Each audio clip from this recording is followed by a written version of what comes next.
Good evening, everybody. It's good to see you. I hope you had a good Easter, maybe got in some rest. For those who are believers, maybe you had time to go to church and to pray. And it is my pleasure to welcome you after those, maybe the last week we were not able to meet because we also on this side were having our Easter celebrations. I hope that you have been safe and all is well with you. And from wherever you are joining us, whether you are here on our African continent or you are further afield, I want to give you a warm welcome, whether you're in West Africa, East Africa, Southern Africa. Welcome, and I hope that today's session is going to be beneficial to you because, as you'll have seen from your invite, we'll be speaking about something quite serious. This group of organs are actually related to quite a bit of serious illness and is the leading cause of death when you have problems with your cardiovascular system, which when we speak about the cardiovascular system, I assume most of us will know that we are speaking about the system comprising of the blood vessels, and the heart. And this, you'll remember from your high school that it is the function of this system is to provide our bodies with a transport system that allows us to supply our tissues with all that they need, for example, air, food, and also to eliminate byproducts from cellular activities.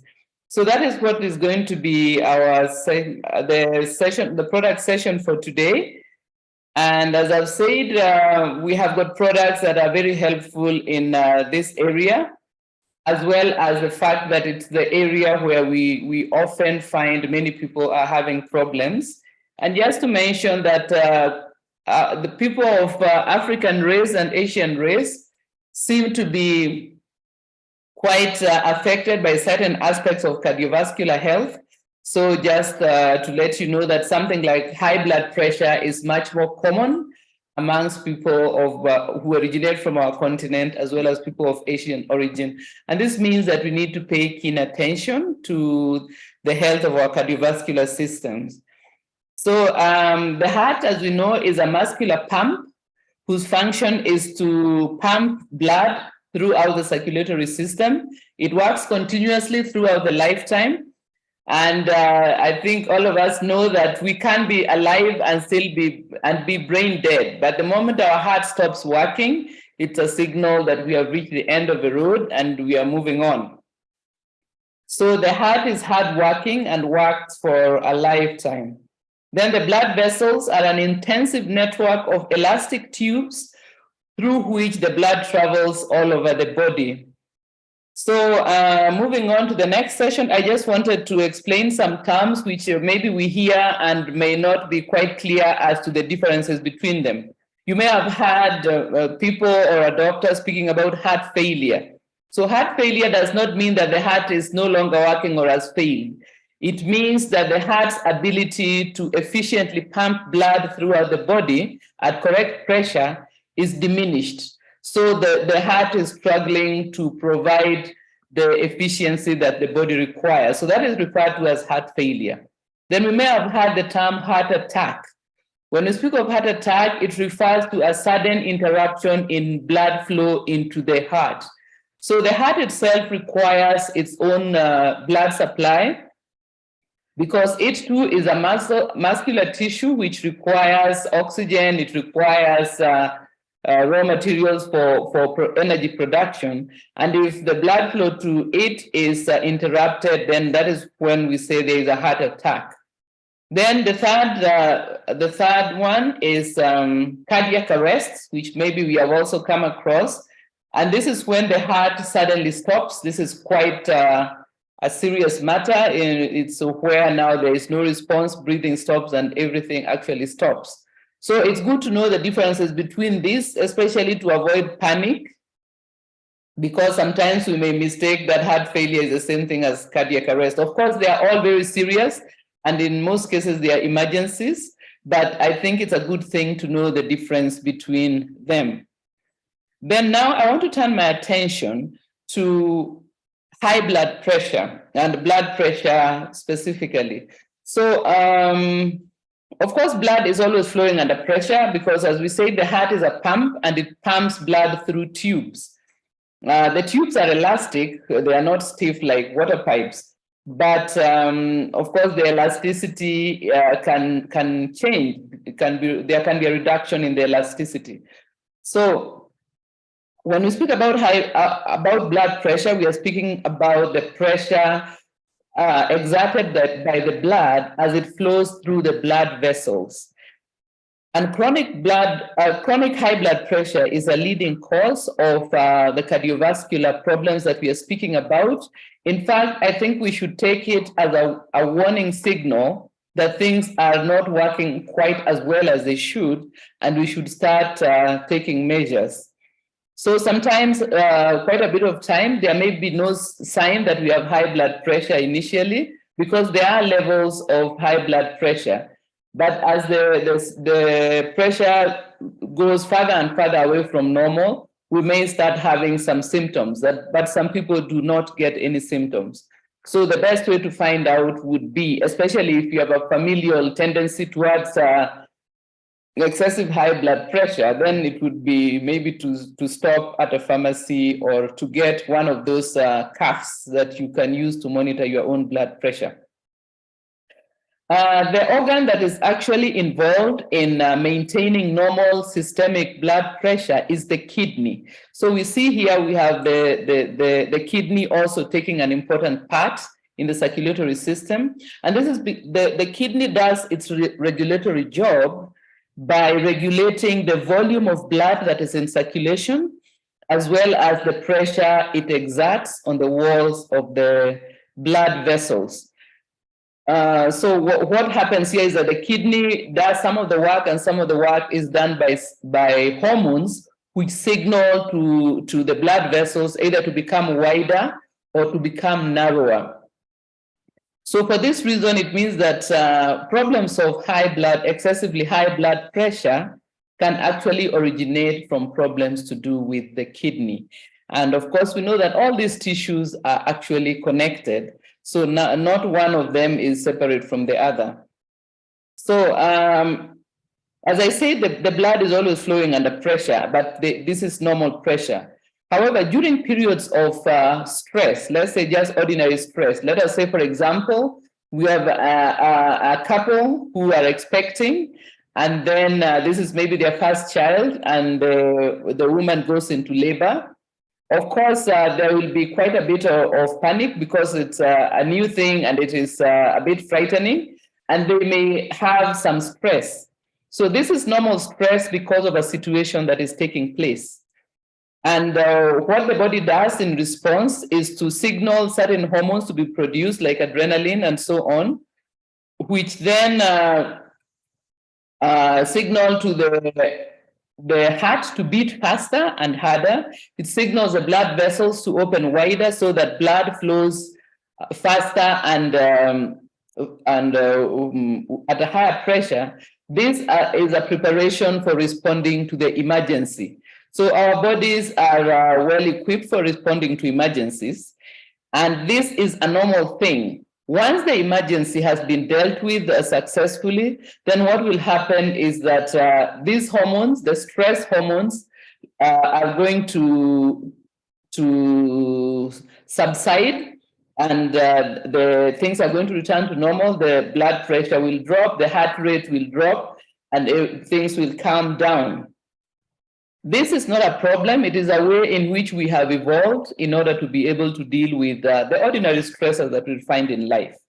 However, if there is a chronic heightened blood pressure, that this is a chronic ongoing thing, that is where we fall into trouble, especially if it is in conjunction with inflammation and other factors. There are a number of other factors I won't go into now, but if the high blood pressure is chronic, then what happens is that it can lead to damage to the blood vessel walls. So remember, the blood is flowing through the blood vessels. And if it is going at a high pressure all the time, certain parts of the blood vessels, especially the fine little ones, there is going to be some damage taking place. And when you have these damaged parts of the blood vessels, particles, small particles that are flowing in the blood will be trapped in the damaged places. And eventually what we'll have is a layer of substance forming on the inner side of the blood vessel. This is what you may have heard being referred to as plaque. So the plaque is a mixture of different substances, but they form a layer on the inside of the blood vessel. And since we say that the blood vessel is a tube, if there is a new layer forming on the inside, it means that the vessel is going to become narrower and narrower. And if you think about a pump, when a pump is pumping water through a wide pipe, then the water flows fast and hard, and the pump can easily work efficiently. On the other hand, if we are pumping through a narrow tube, a narrow pipe, then the pump has to work harder to send the water further on. So the same case applies to the heart. If the blood vessels are getting narrower and narrower as a result of the deposition of plaque, then the heart is going to have to work harder and harder in trying to send the blood to all the places it should go. And this, of course, is going to sustain that abnormally high blood pressure. So you can see that this becomes a vicious cycle in which the damage leads to more plaque leads to narrower tubes. Narrower tube means that the heart is beating harder at a higher and higher pressure. As the heart is getting forced to work so much harder, then other problems may start ensuing. And for that reason, that is why I started with high blood pressure and say that it is a warning, because since many people actually live with high blood pressure and almost don't think much about it once they are under medication and things seem to be okay, you may not realize that the problem is not solved. It could be going on within the body. And that is where the products I'm going to mention are going to come in, because they are going to help the actual root of the problem. So before going to that, I also wanted to mention that there are certain things that increase the risk of cardiovascular problems. That is, that tend to increase the risk of us developing poor blood and heart health. One of them is obesity, especially being overweight, especially if the weight is around the waist. If you are not new to the training, you may have heard me mention before that the most dangerous fat is not the one on our hips or let's say around our neck. The most dangerous fat is the one that deposits around our waist and abdomen.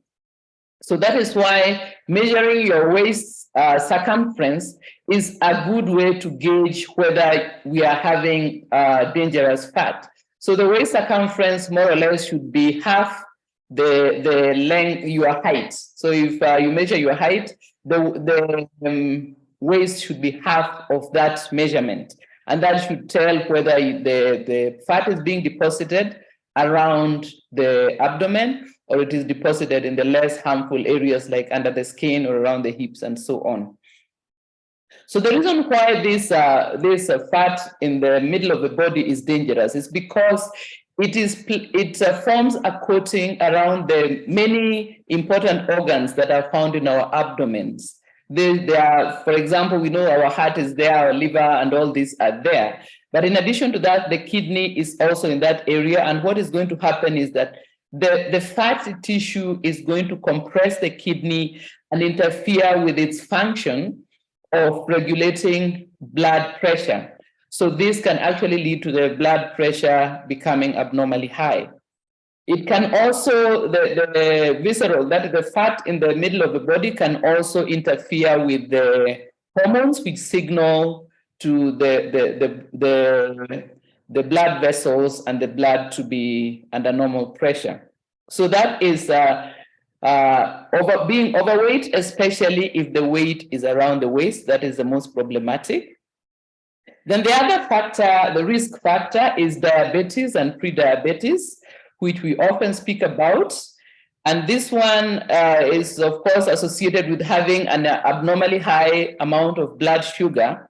This excessive blood sugar causes damage to blood vessels because there should be a very limited amount of sugar in our blood.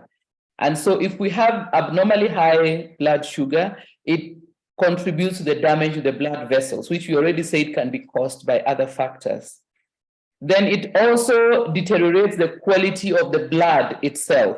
So here the problem is both in the blood vessels as well as in the quality of the blood itself, because of certain harmful substances will be formed in the blood as a result of this high amount of sugar in it.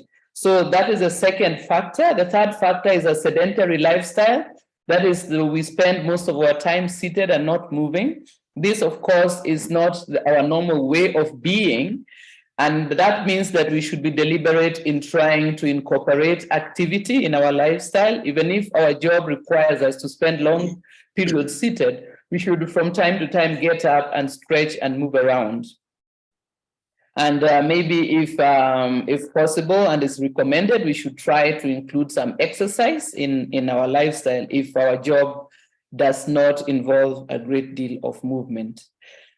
So the reason why we exercise is of such great benefit in many ways, and this includes our heart and blood health, is that it helps to improve circulation, and that improved circulation also contributes to normalizing the blood pressure.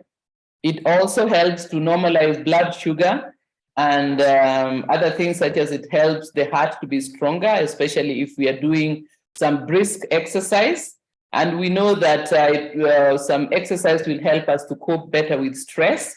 If we are very stressed, doing something like going for a walk or some other kind of exercise that we like may help us to resolve the stress. And then, of course, the exercise helps us in maintaining healthy body weight. Then the last factor I'll mention is not these four are not the only ones. There are several, but of course, as I always say, the session is a beginning. You can get further information. So the fourth one I want to mention is excessive use of alcohol as well as smoking, because these are linked to causing inflammation in the body.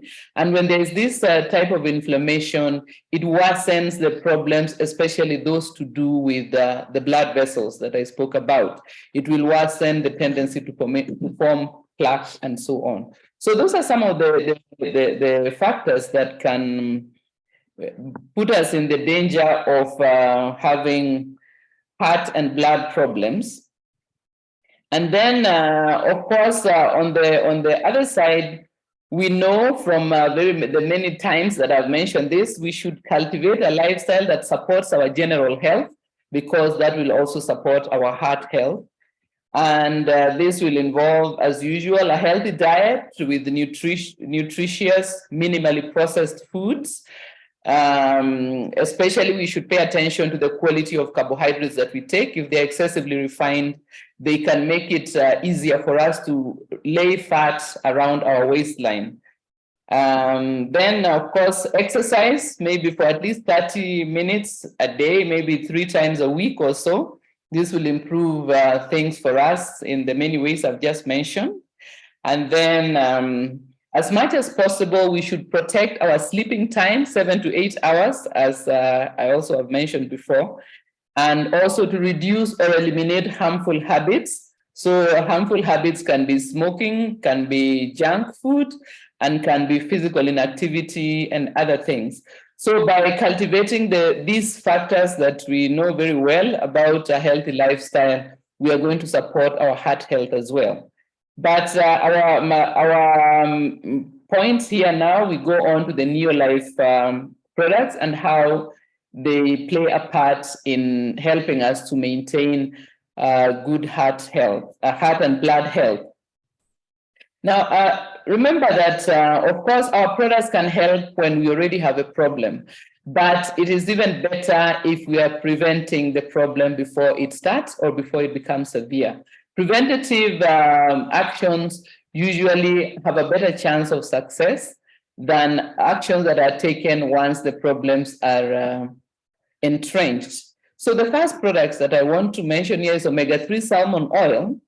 And omega-3 salmon oil, we often speak about how it helps us to resolve inflammation. But in addition to that, it prevents the formation of plaque, and it prevents the plaque from adhering to the insides of the blood vessels. So think of it like a blood vessel scrub that scrubs the blood vessels so that they are clean, and that means they are wide enough for the blood to flow smoothly within it. So omega-3 salmon oil plays an important role in that. So the prevention of plaque adhering to the blood vessels, and in that way it helps to lower the blood pressure by making sure that the blood vessels are wide open, and also that means that the blood will flow through them very well to all the places the blood needs to get to.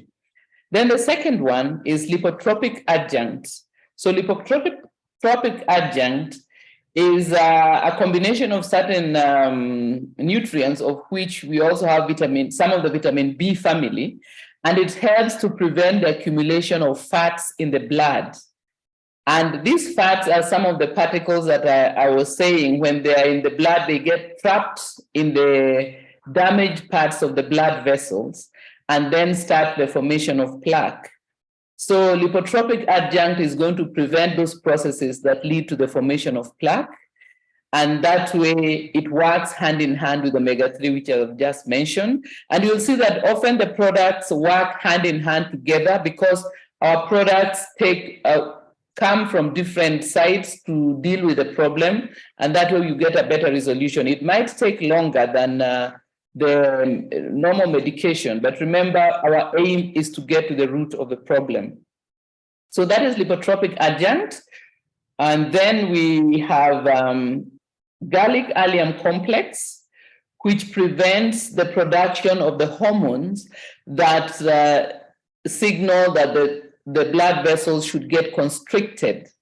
So remember, we say that when you're under stress, the body is going to signal to the blood vessels to become wide so that the blood can flow through. But sometimes we can signal to the blood vessels to constrict, and this will of course cause the heart to have to work harder to push the blood through. So garlic allium plays an important role in preventing the constriction of blood vessels when it is not necessary. There are times when it is the body requires that we constrict, but under normal condition, garlic allium is going to ensure that our blood vessels are not constricted, and in that way it helps to normalize the blood pressure.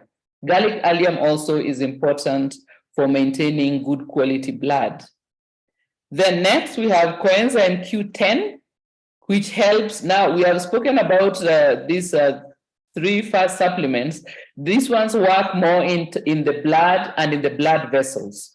But coenzyme Q10 supports the efficiency of the heartbeat so that our hearts beat well, and this reduces the incidence of heart failure. That is the weakening of the ability of the heart to function efficiently. So there is where coenzyme Q10 works, because it helps with energy provision to the heart muscles. It helps with being an antioxidant, which because, as we say, the heart is always at work. It means that it produces quite a bit of antioxidants, and coenzyme Q10 is going to neutralize this. It produces a lot of free radicals, not antioxidant. Coenzyme Q10 is an antioxidant. It works against free radicals. So by coenzyme Q10 getting rid of the free radicals, it ensures that the heart can beat efficiently, and we can reduce chances or severity of heart failure.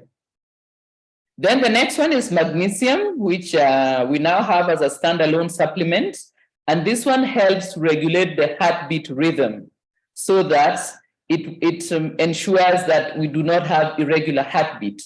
So magnesium plays an important role in that, because the heart also needs to beat rhythmically. Maybe I won't go too much into it, but you know that the heart has got 4 compartments, and the lower part is the one that pumps, and then there's a pump action, and then there's a relaxation. So this needs to be rhythmical so that in order for it to be efficient. And this is where magnesium plays its role. Then I think the last one I will mention is vitamin C. So vitamin C has an important role in helping to repair the damage that has happened in the blood vessels. So remember, we say that there can be damage to the blood vessels. So vitamin C comes in from the side of helping us to repair damage that may have occurred with the blood vessels.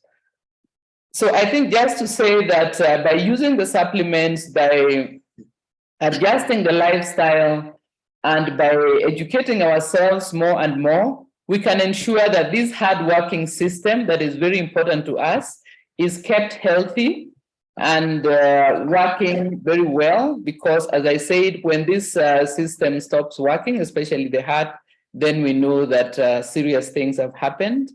And so we should try to be preemptive rather than to wait until the problem becomes severe. And as I've said, that means that if you notice that blood pressure is creeping up, then it is a warning. Of course, there are certain factors that can endanger our cardiovascular health, which we cannot do anything about. One of them can be genetics, that we simply have certain genes that predispose us to having a weak heart, that predispose us to developing plaque, and so on. So we may not be able to do anything about that.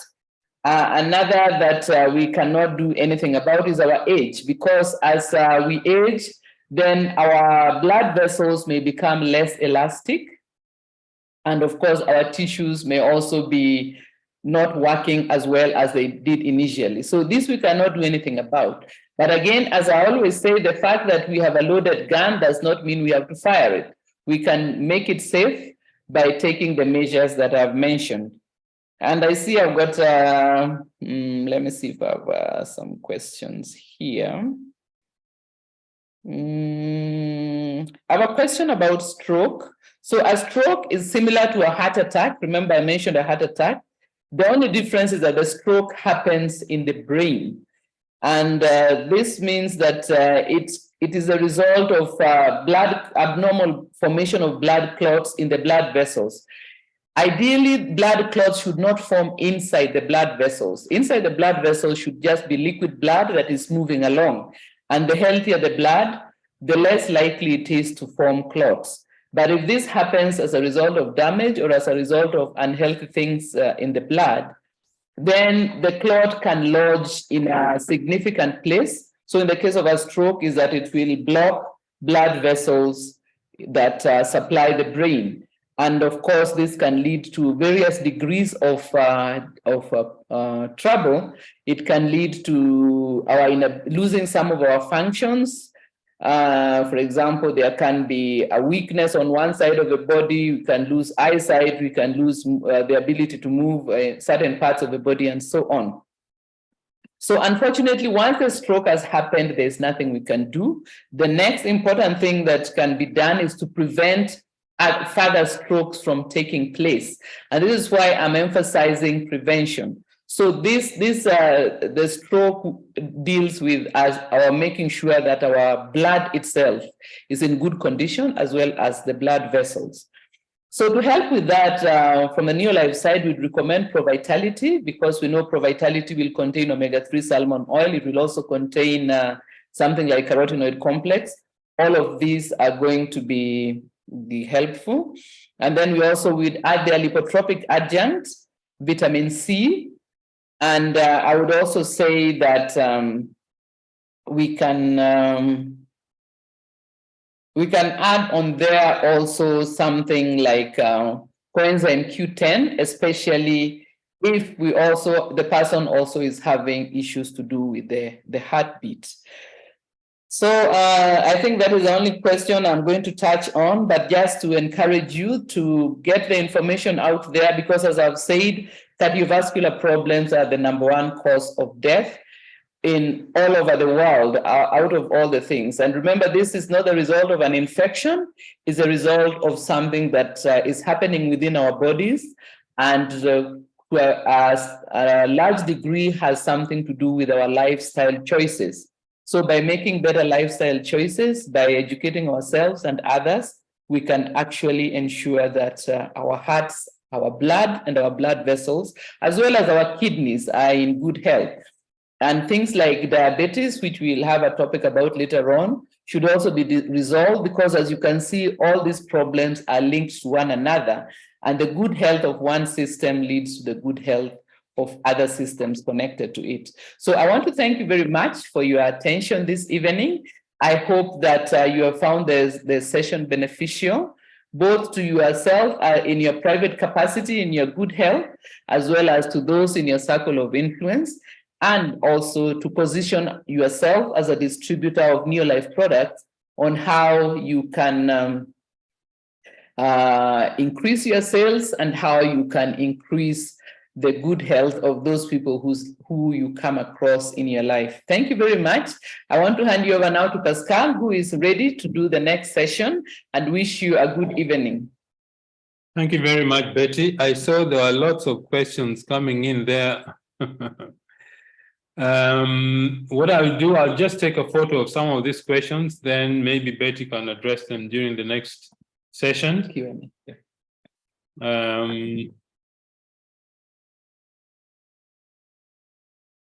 Okay, so if your questions haven't been answered, maybe just be patient until the next time, and or if you can send the questions, then Betty will answer them sometime during the week. Let me see. Okay, there are very many questions I can see. Okay.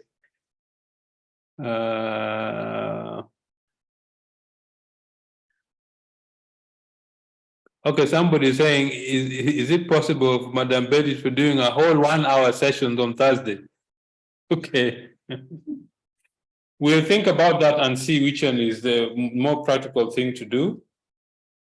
I've taken some of the pictures of some of those questions you've asked, so that Betty can address them and send you information. So thank you so much, Betty, for all that wonderful information. So what I want to discuss with you this evening are two things. I see one of my friends from Kisumu has joined the meeting. Karen, welcome to the meeting. This session I want to take you through is two things. One, the basics of building this business. And then secondly, the power of a dream, because I know most people have dreams. When you were much younger, you had really many dreams, very many dreams. But as you grow older, life comes on the way, you lose focus on your dreams, you begin to wonder, are these dreams really possible? I truly believe that every dream you have in your heart, if you focus on chasing your dream, you will achieve it. So let me share the screen with you. I want to, from the current slide. So the basics of our business. What is our business? What do we actually do? Our business is a very simple business. We are partnered with a company called Neolife. Neolife has been in existence for 65 years this month. And what does Neolife do? Neolife manufactures a range of products, health supplements, skin and beauty care products, cleaning products, herbal. That is all they do. They do research, they develop the products, they register products in different markets. And then they get people, like we partner with the company to move the products from Neolife to different customers or different users. That is really what we do. So what is our business? Our business is to build a large group of people using and promoting the products. That is really what we do. And I'd like to give you a simple example, because our business depends on numbers. How many people do you build? Do you draw into the business to become successful? Think about this. This is the month of April. If this month you introduce 2 people, who introduce 2, there'll be 4 people, because 2 times 2 is 4. If those 4 people introduce 2 more each, you'll have 8 people. If those 8 people introduce 2, you'll have 16. If you add up all this, you'll get 30 people. If you introduce 2 people each month, after 4 months, you'll have 30 people in your group. What about if you introduce 3 people? 3 times 3 gives you 9. 9 times 3 gives you 27. 27 times 3 gives you 81. So after 4 months, you'll have 81 people in your team. In fact, it's even more. But you see, at the top there, the difference is only 1 person, but at the bottom, the difference is 65. That is called the power of duplication, the power of multiplication. What about 5? If 5 people introduce 5, you'll get 25 new people. If those 25 introduce 5, you will get 125. If those 125 introduce 5, you'll get 625. If you add up all this, you'll get 780. Okay? If all these 780 people use products worth only 100 PV, for those of you who are guessing, 1 PV is roughly 100 PV is roughly $160 in value.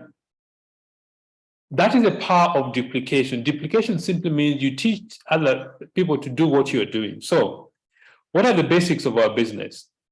The basics of our business are essentially 3 things we do every single day to grow our business. The first is we use the products. Okay, so in South Africa, we have a company called Pick and Pay or ShopRite. If you want to shop your groceries, you go to those shops. So what we say is this: in Kenya, maybe you go to Naivas. In Dar es Salaam, in Tanzania, I'm not sure which companies are there. I know ShopRite is in West Africa. I'm not sure whether it is in Tanzania. So what do? Instead of going to those supermarkets to buy those products, you buy the products from your own business, because remember, you are partnering with Neolife to become a distributor of their products. All right? So you use the products yourself. Instead of going to buy cleaning products from the supermarkets, you buy from your own business. If you want skincare products, you buy from your own business. That's the first thing. But as you use the products, you develop a story. What does that mean? You create a story out of your own experience of what the products do for you.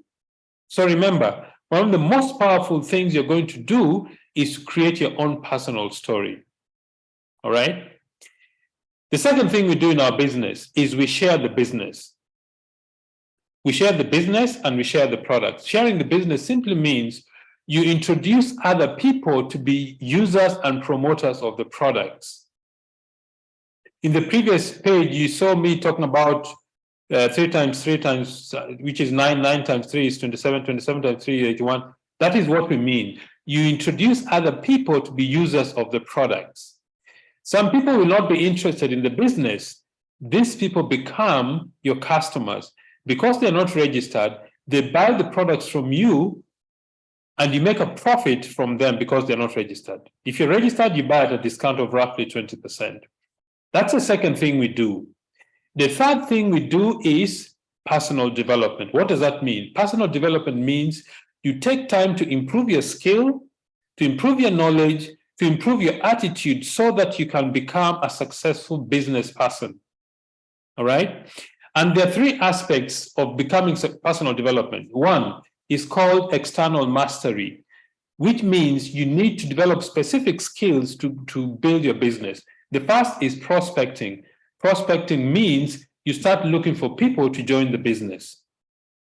2 is inviting. Inviting simply means once you've spoken to the person, you ask them the question if they would like to see a business that can help them get their dreams, you learn how to invite them for a meeting professionally.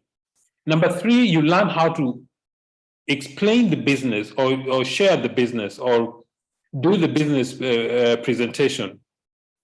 The next skill is to follow up. That means once people have seen the business, you need to learn how to follow up so that you can help them make a decision. Okay?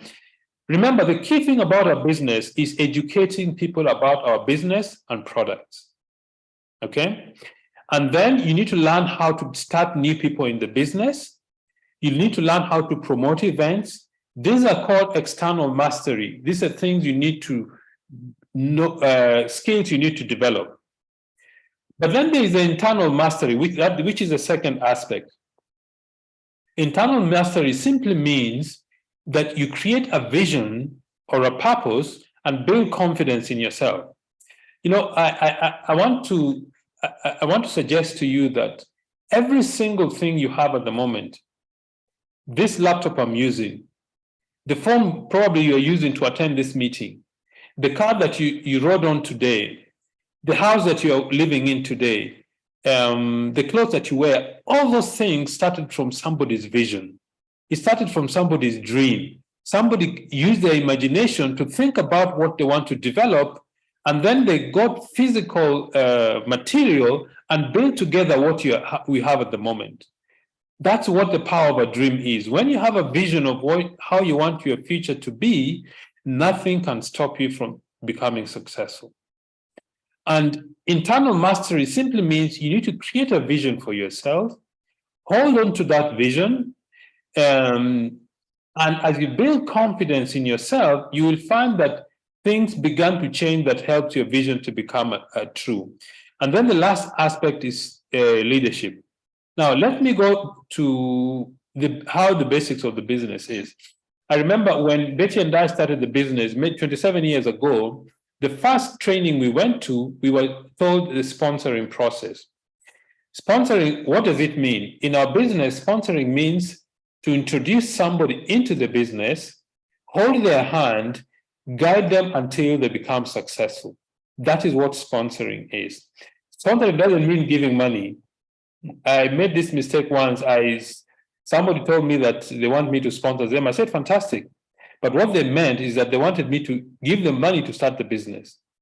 That is not the meaning of sponsoring in our business. Sponsoring simply means that you introduce person into the business, you hold their hand, you help them develop their vision and their dreams, you teach them the skills, you help them gain confidence, how to do presentations, you teach them about the products, how to do the business until they become successful. That is what sponsoring is. Now, sponsoring is a process. It is not an event.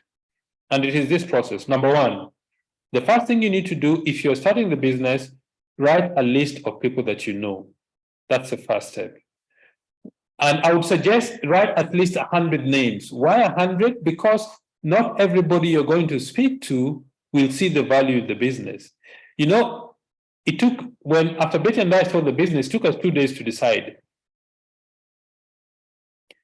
And when I understood what the business could do, I became consumed. I became so obsessed about the business. And when I would show people the business and they wouldn't understand it, I would feel quite frustrated. And I would ask myself, why isn't this person seeing what I see? But I began to realize that not everybody is going to see the value of the business. So accept that. That's the reason why you need to start with a very long list. Start with at least 100 names on your prospect list. 3 rules about building the list. Number one, do not prejudge. Do not look at somebody. They may appear successful, but you don't know the dream that God has put in their heart. Maybe they are successful, financially successful, but they've got poor health, they've got high blood pressure, maybe they have family challenges, they are not happy. Okay, so never prejudge anybody. Step number 2, write their names down on the list. It doesn't matter what they do, just write their names. Number 3, tick off their names from the list. What does that mean? Speak to them about the business. And that leads me to the next step of sponsoring, that is learn how to invite. Inviting means that you ask the person what they want out of life, and then the reason for asking them about their dreams is so that they can link the dreams to the business. So learn to invite people professionally. And I would recommend, if you're doing the business part-time, you need to invite at least 3 to 5 people daily to look at the business. If you're full-time, 6 to 10 people daily. All right. So learn how to invite people. And it's very simple to invite. If you've got their contact, invite them. By the way, I'm running a business and I wanted to know if you'd be interested to see a way to generate additional income. As simple as that. If they say yes, you send them information. You can send them a video, you can give them a magazine, you can refer them to the company's website, all that information. Those are called tools. Tools are things which have been professionally prepared so that your prospect can see the value of the business. That leads me to the third step of sponsoring process. BOP stands for Business Opportunity Presentation. That is about 35 to 40-minute presentation where somebody who is experienced shows the business on your behalf. That is a business opportunity presentation. It can happen by Zoom or it can happen physically. For example, in Kenya, there are meetings in Nairobi, in Kisumu, there are meetings in Eldoret, Nakuru, Mombasa. In Nigeria, there are meetings in Lagos, there are meetings in Abuja, all the country, in Tanzania, in Dar es Salaam, in Mwanza, all those regions, you have presentations by leaders in those areas. So you invite your prospects to see the business. After the business presentation is done, the next thing is to follow up. To follow up simply means you ask your prospect if they understood the concept, number one. Number two, what they liked most about the concept or the business. Number three, if they'd like to get involved. And number four, when they're going to pay the money for their registration to start their business. That is what follow-up means. And following up simply means you need to be consistent, because sometimes maybe the person doesn't have enough money when they're starting, or they are, I don't know, there are many reasons why people don't start immediately. So you need to have a system for following up. The average person, you need to follow up between 5 to 7 times before they see and make a decision to get started in the business. So you need to be patient with yourself and you need to be patient with people, because some people take time to decide whether they want to join the business or not. That is what the sponsoring process is, and that is how to build an organization. This may appear slow, but as you introduce more people, the speed at which your group grows begins to increase. That is the work that is involved in our business, to educate people about how our business is built. We call this the main thing. The main thing about our business is talk to people. What I'm explaining now is called income producing activity. That is, you expose the business or the products to new faces every single day. Some will say yes, some will say no, and the business grows. Now, simplicity of the business, goal setting. We're in the 4th month of 2023. Let me say, this is yours. You want to set goals. Friends, what I want to tell you is goals can completely change your life. Okay, so set a goal for yourself. It doesn't matter how big the goal is, set a goal. In this example, for example, your goal for December 2023, you want to earn an income of $1,500 a month, which is convert that to your currency.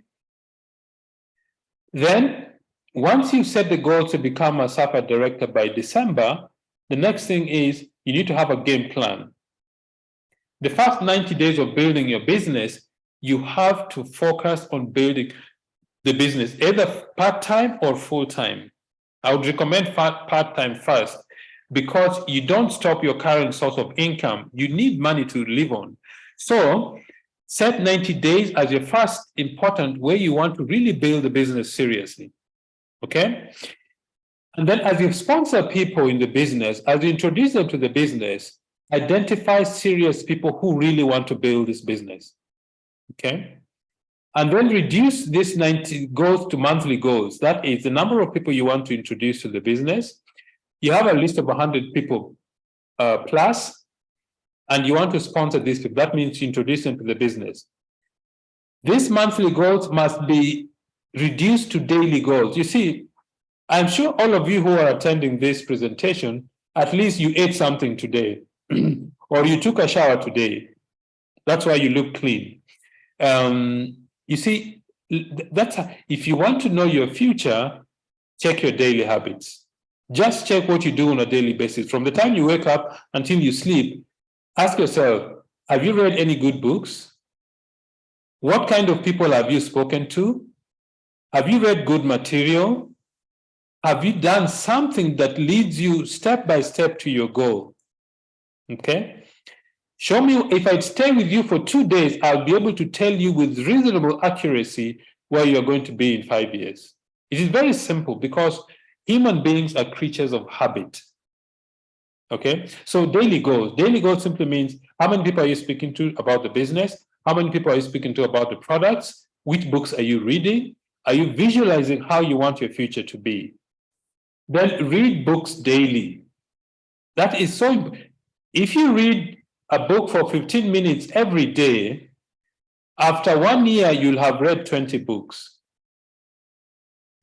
15 minutes looks a very short time, but try and read 15 minutes every day. You will see how your life will change. Your life will be different. Okay? Now, you need to be careful about what you allow to go into your mind. If you're careless about your mind, you take in news, you have negative friends, you're always concentrating on challenges. But if you want to succeed, pay attention to your goals. Have a dream chart. Remember your past successes. Concentrate on income producing activities, affirmations, then reduce the amount of news. You see, I do not know anybody who has added $10 to their account by watching news. You know, when Betty and I joined the business, our sponsor used to tell us, stop watching news. We didn't understand why. But later on, we understood why. Because news has always negative information. And if you take in negative information in your mind, you'll develop a negative attitude. It's as simple as that. There's no magic in it. As people in the computer industry say, garbage in, garbage out. Okay, so concentrate on your dreams, your past successes, income producing activities, and affirmation. And then the last thing I want to share with you is this: the power of a dream. You see, sometimes when we are younger, we've got our own dreams. But as we grow older, we lose focus of those dreams. Life comes, things become challenging, and we wonder, am I going to achieve my dreams? A number of things that the dream will do for you. Number one, the dreams gives you a hope for the future. You actually look forward to having a future.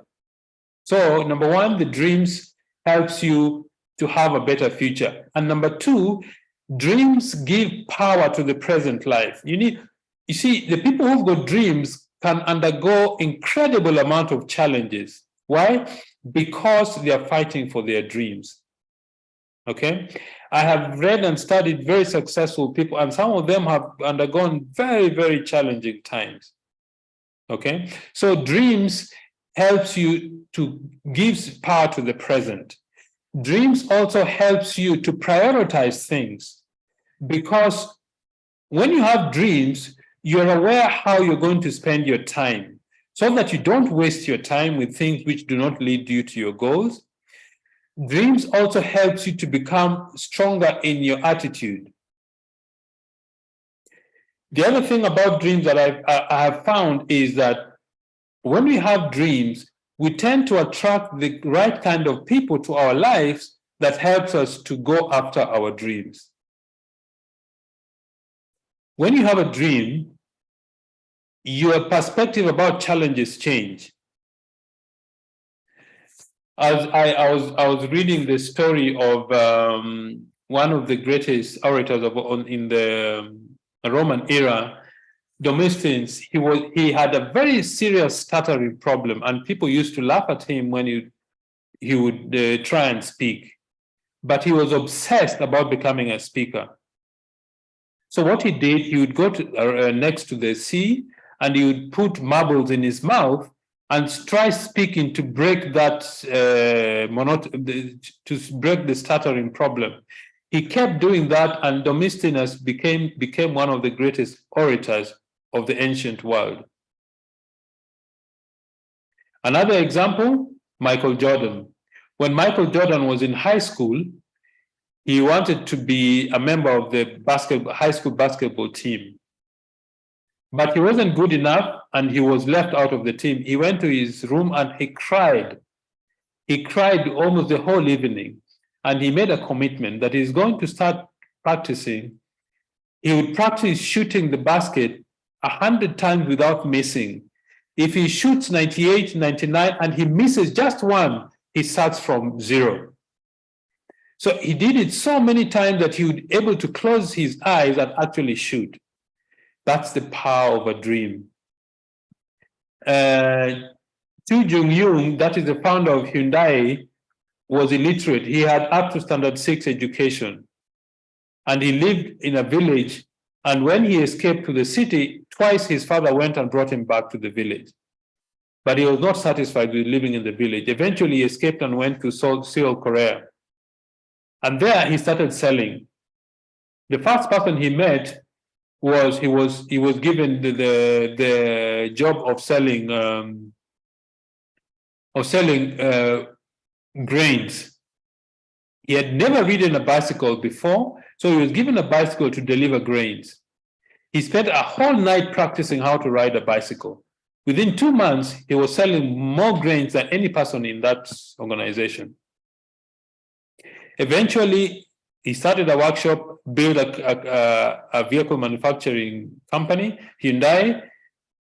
He decided to build ships. He went to London to borrow money to try and build ships. They told him the Koreans don't know how to build ships. They didn't even have a port where they were going to build ships. Eventually become one of the biggest ship builders in the world. That is the power of dreams. So ladies and gentlemen, if you have a dream, hold on tight to your dreams. Hold on tight to what you want to achieve. Don't let anybody steal your dreams by negative comments. Ladies and gentlemen, Betty and I want to thank you so much for spending your evening with us. I hope what we've shared with you will help you start on the path to becoming successful in the business. Cynthia, we really appreciate you hosting our meeting today. And the very best for the month of April. We're in the middle of the month. Maybe this is where the business actually starts because there was a break in Easter. So thank you very much. God bless and good night.